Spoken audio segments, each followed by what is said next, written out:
and I was so close to the hive. It's like I could feel what it was feeling, like this anger. Eat, work, sleep, reproduce, and die. And Vecna likes to control the hive mind like a puppet master. So maybe when you tap into the hive, you can pull the strings too. You know, you're like a wizard, like him. In D&D, Mike, not real life. True. In real life, you're more like a sorcerer, because your powers don't come from a book of spells, they're innate.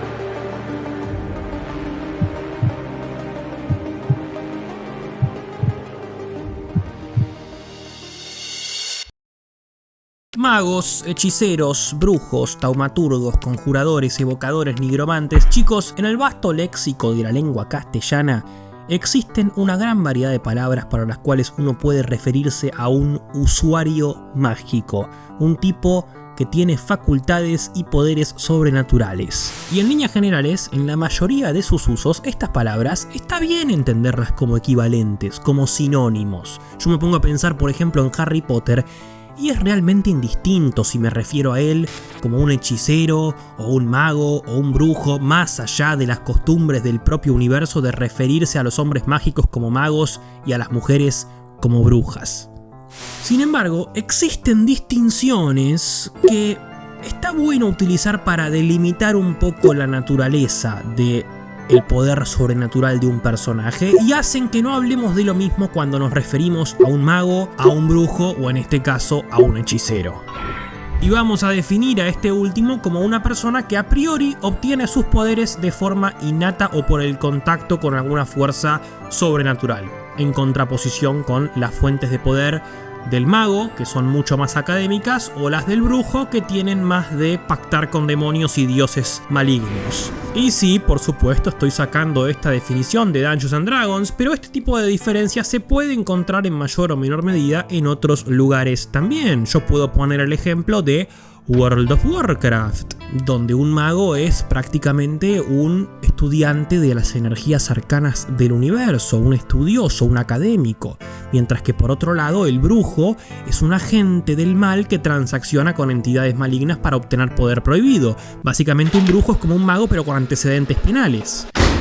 Y esta definición cuadra perfectamente dentro del universo de Warcraft. Ahora, ¿qué sucede con los otros universos? A lo largo de la historia, los cuentos folclóricos, la mitología, la religión, la literatura, el cine, la televisión, los juegos de rol de mesa, los videojuegos de rol, hubo distinciones entre aquellos personajes que conocen la magia, que entienden su naturaleza y a partir de ese conocimiento pueden utilizarla, y aquellos que directamente son la magia, que sus poderes son parte de ellos mismos y por lo tanto nunca hubo un aprendizaje de cómo lanzar hechizos, sino que simplemente eran una extensión de su identidad, una manifestación de su propio ser. Y acá es donde la cosa se pone interesante, porque esta diferencia no es solamente una mecánica de juego o una particularidad de su backstory, es algo fundante en toda su narrativa. La magia tradicional, la del mago, se asemeja mucho más a la ciencia, es un estudio del universo, un respeto por sus reglas y cómo manipularlas desde el intelecto.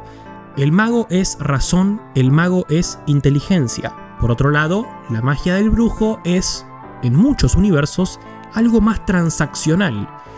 Es el caster malvado por excelencia, el tipo que juega con artes prohibidos con fines oscuros, que ofrece su alma a entidades malignas y a cambio obtiene sus poderes. El hechicero, en cambio, no tiene nada que ver con el deseo de poder o con el estudio de las artes mágicas.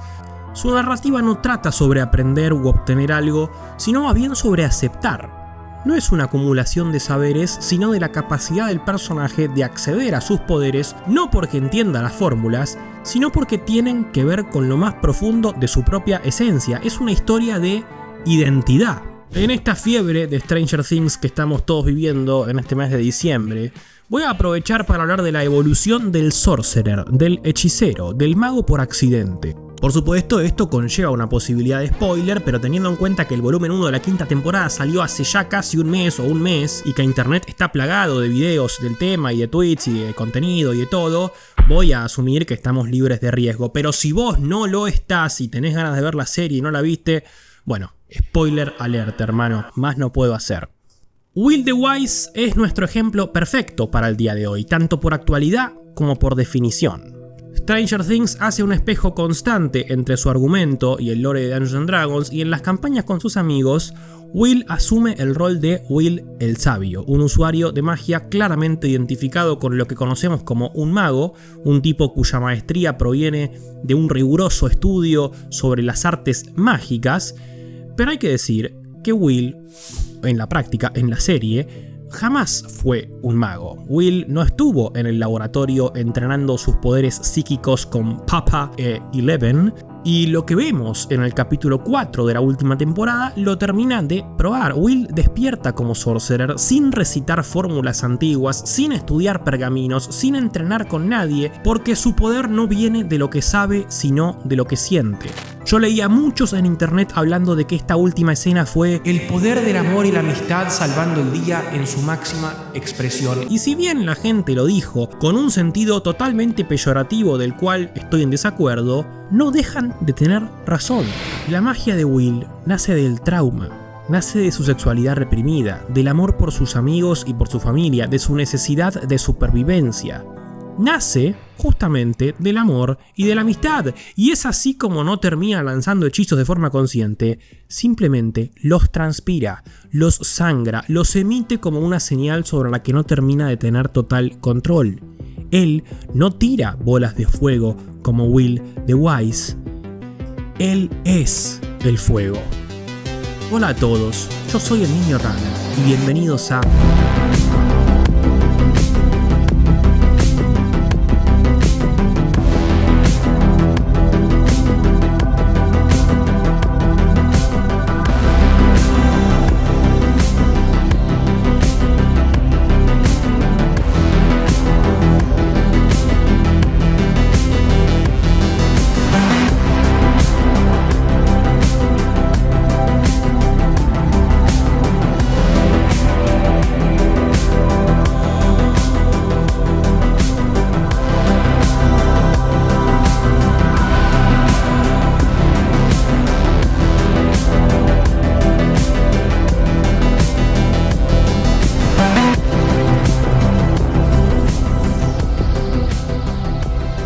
Quiero destacar algo importante. Esta distinción estricta entre lo que es un hechicero, un mago, un brujo, no deben tomarse como una regla. Son definiciones de Dungeons & Dragons, incluso de un D&D moderno. Antes del año 2000, en las primeras ediciones de D&D, el usuario mágico arquetípico por excelencia era solamente el mago, y no fue hasta la tercera edición que se creó el sorcerer, el hechicero, como un tipo que obtiene sus poderes no por el estudio, sino por genética, por sangre, por linaje, por contacto con alguna fuerza sobrenatural, y se lo diferenció como clase.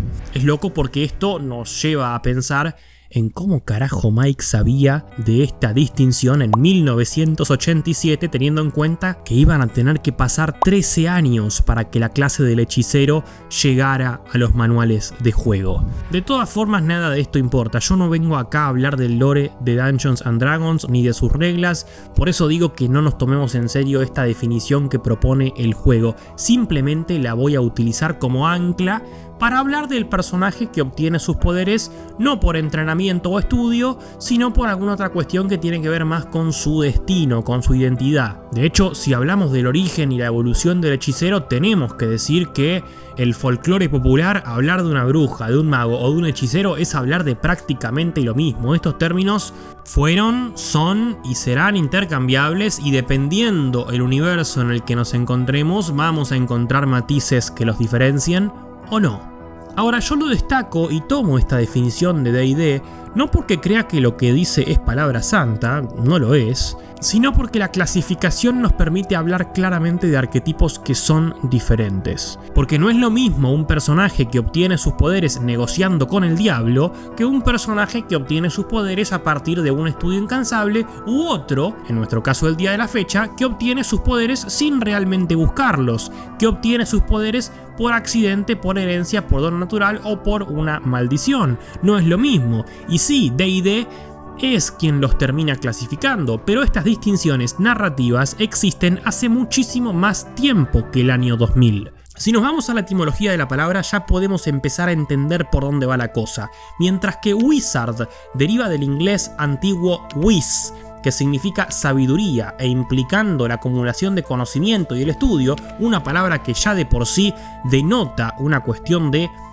estatus, de respeto, de un tipo que sabe, un sabio. La palabra sorcerer, hechicero en inglés, viene del latín sors, que significa algo así como que te diga suerte, destino, azar, convirtiendo al sorcerer en alguien que manipula la suerte, pero con una raíz etimológica que lo vincula, número 1, con el destino, uno no se puede escapar del destino, y 2, con el azar, con el caos, con un tipo que altera el orden natural de las cosas porque simplemente no es natural nacer con poderes, algo que está en total contraposición con el estudio de las reglas del universo que hace el mago, el wizard.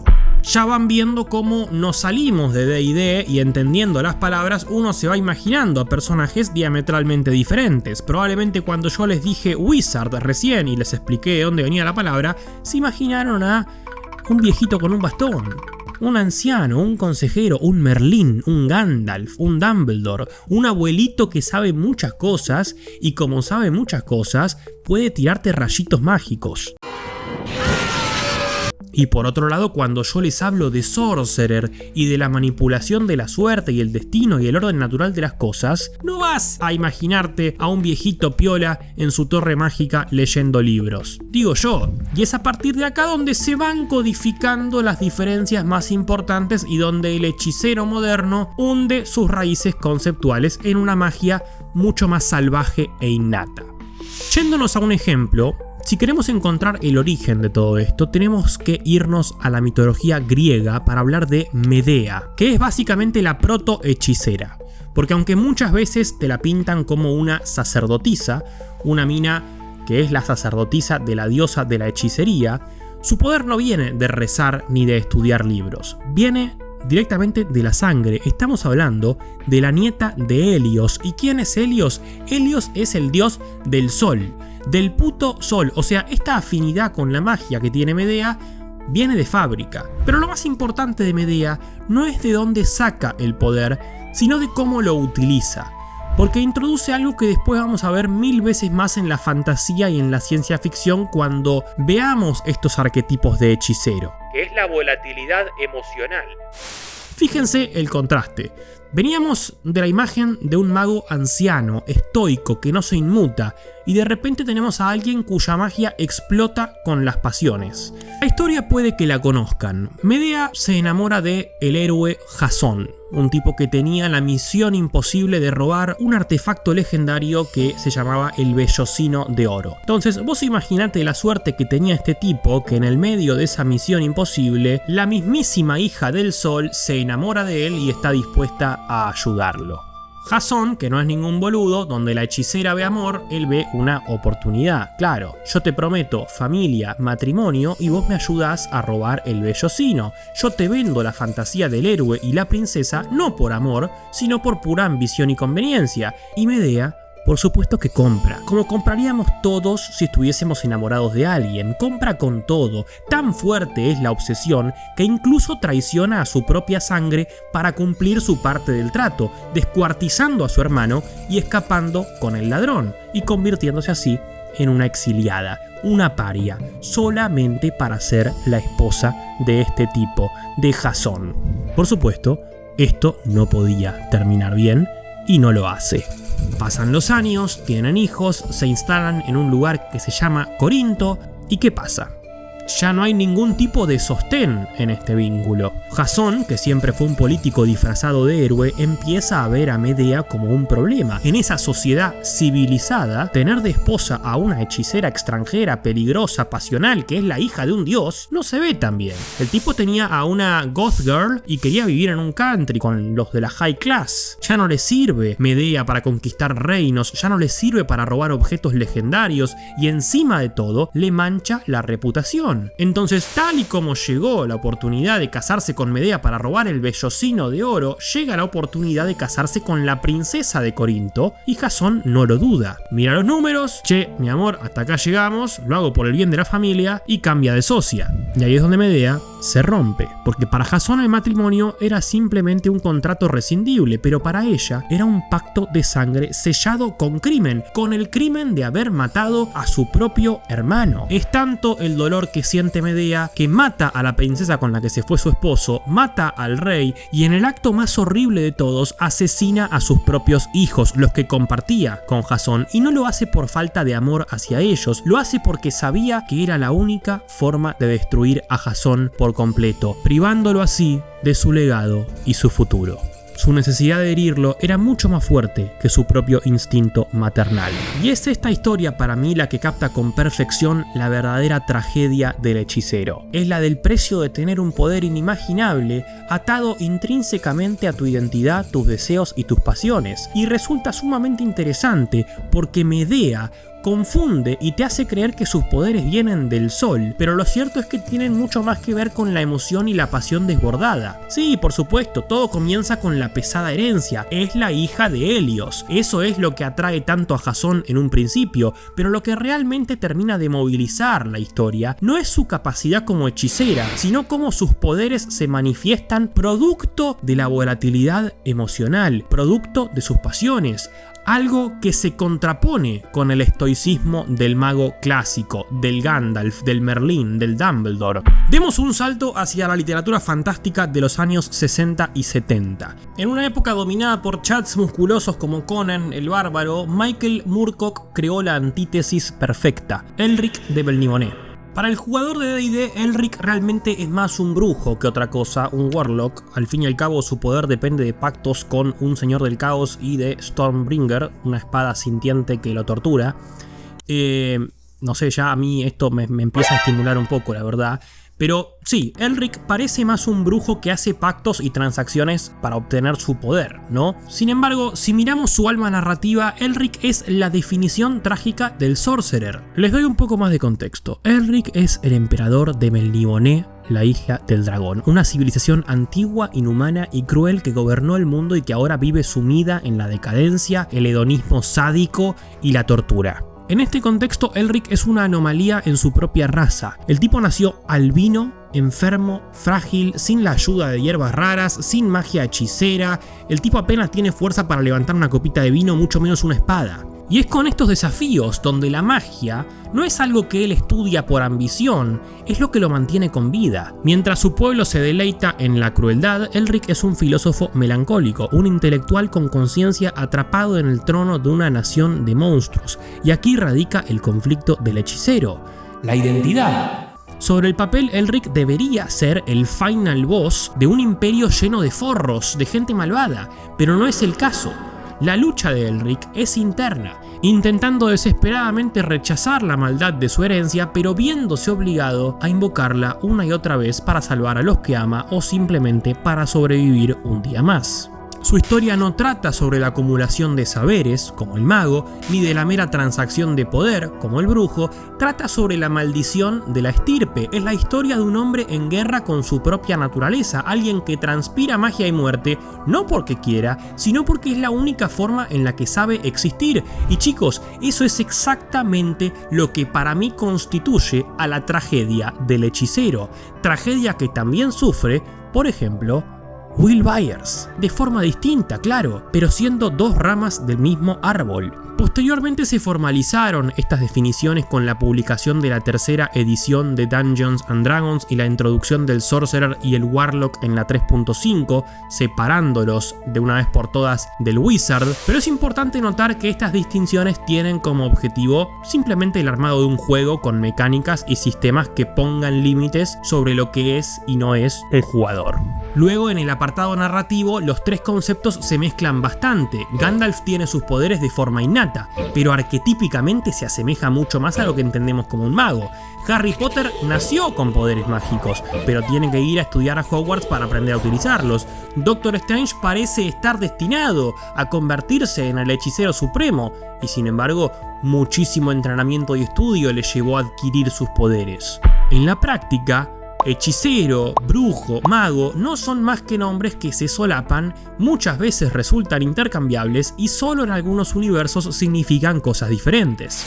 Lo que hizo D&D es simplemente reconocer que el origen de tus poderes suele afectar bastante el arquetipo narrativo del personaje, y es por eso que me valgo de sus definiciones para hablar en este caso del tipo que tiene una magia innata. De hecho, si nos volcamos a D&D, la decisión mecánica más influyente fue basar la magia del hechicero en la estadística de carisma, en contraposición a la inteligencia que usan los magos. En D&D, el carisma no es simplemente la elocuencia o la facha o que también tu personaje convence o miente a los demás. El carisma también es la capacidad del individuo de imponer su propia voluntad sobre el universo sin que tenga que interceder la fuerza física, su destreza o su intelecto. Entonces todo se podría resumir en esta regla: un hechicero utiliza sus poderes porque su sentido del yo es tan fuerte que a su cuerpo no le queda otra que manifestarlos, colocándose muy lejos narrativamente hablando del mago académico recluido en su torre o el brujo sediento de poder haciendo pactos oscuros con entidades malignas. Por supuesto que esto condena al hechicero a ser considerado un freak por el resto de la sociedad. Yendo un poco al terreno de los videojuegos, hay dos ejemplos que se me hacen muy claros. Uno es en Dragon Age, donde la magia en todo sentido es una lotería genética. Los magos nacen con un vínculo con el velo y empiezan a manifestar sus poderes desde niños, haciendo así que los separen forzosamente de su familia. Y como si eso no fuese castigo suficiente, lo encierran en una torre por miedo a que cualquier debilidad emocional transforme al hechicero en una abominación que arrase con todo a su paso.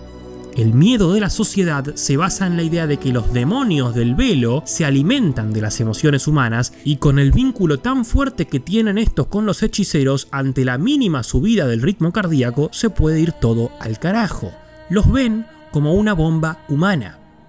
El otro ejemplo es en World of Warcraft, con el más reciente lore de los evocadores. Los evocadores Dracthyr son una raza dracónica creada en un laboratorio por el dragón Neltharion con el fin de diseñar al soldado perfecto que combine los poderes de los dragones y la adaptabilidad de las razas mortales. Un día, Neltharion se da cuenta de que sus juguetes son bastante poderosos y cuando pierde control sobre su creación, los petrifica a todos y los pone a dormir por no sé cuántos miles de años. Un castigo que uno se lo pone a analizar y está directamente asociado a la identidad de estos bichos. Te encierro porque sos una aberración y no sé qué carajo hacer con vos. Te encierro porque naciste con estas mutaciones y por lo tanto sos una monstruosidad antinatural que no debería existir. Por supuesto, cuando los evocadores despiertan de su éxtasis, se enfrentan a preguntas filosóficas muy fuertes. ¿Qué soy? ¿Cuál es mi identidad? ¿Cómo debería usar estos dones que tengo? ¿Son dones o es una maldición?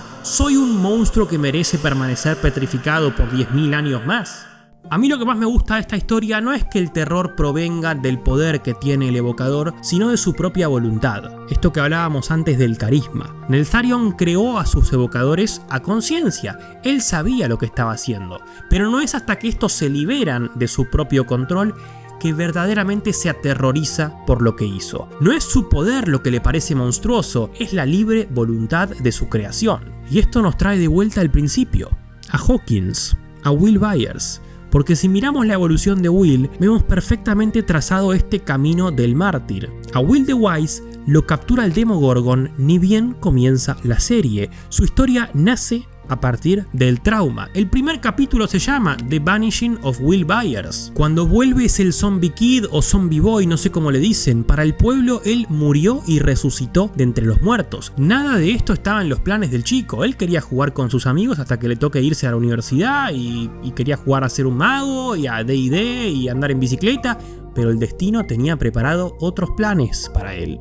Y no solamente me refiero al Mind Flayer, o a Vecna, o al Upside Down, me refiero a su propia naturaleza humana. Will carga con el estigma del hechicero en su sentido más literal. Él es gay. Ser un niño gay en un pueblito de Estados Unidos en los 80 es en sí mismo vivir con un secreto prohibido. Es tener algo adentro tuyo que la sociedad te dice que está mal, que es peligroso, que es antinatural. Y yo creo que Will ni siquiera entiende qué carajo le pasa. Lo raptaron cuando era niño. Vuelve, vomita un gusanito en el baño en Navidad. Lo posee una sombra gigante con 18 patas. Ve cómo todos sus amigos crecen y tienen novias mientras que a él se lo privó de tener una infancia normal. Se muda a California. Vuelve de California. Su pueblito natal se parte en 4, literalmente. Es normal que el flaquito no entienda absolutamente nada de lo que está pasando, ni de sus propios sentimientos por Mike, o por lo que verdaderamente es. Sin embargo, es solamente procesando todo y aceptando lo que él verdaderamente es que puede dejar de sufrir y ejercer su voluntad. La magia puede fluir cuando tenés miedo, pero no puede fluir cuando ese miedo es a vos mismo, a las respuestas que vos sabés que tenés adentro tuyo. Y es entonces que uno puede entender que el camino del hechicero trata sobre la aceptación del propio destino y con qué otra cosa está relacionado el destino que con tu propia identidad. Y acá está la lección final. El verdadero poder del hechicero no se desbloquea estudiando libros, se desbloquea con la rendición. No rendirse ante el enemigo, sino rendirse ante uno mismo. Es mirarse al espejo, ver al freak, ver al monstruo, ver al niño asustado y en lugar de esconderlo, decir: este es mi destino, este soy yo y no voy a pedir perdón por existir. I was looking for the answers in somebody else, but I had all the answers.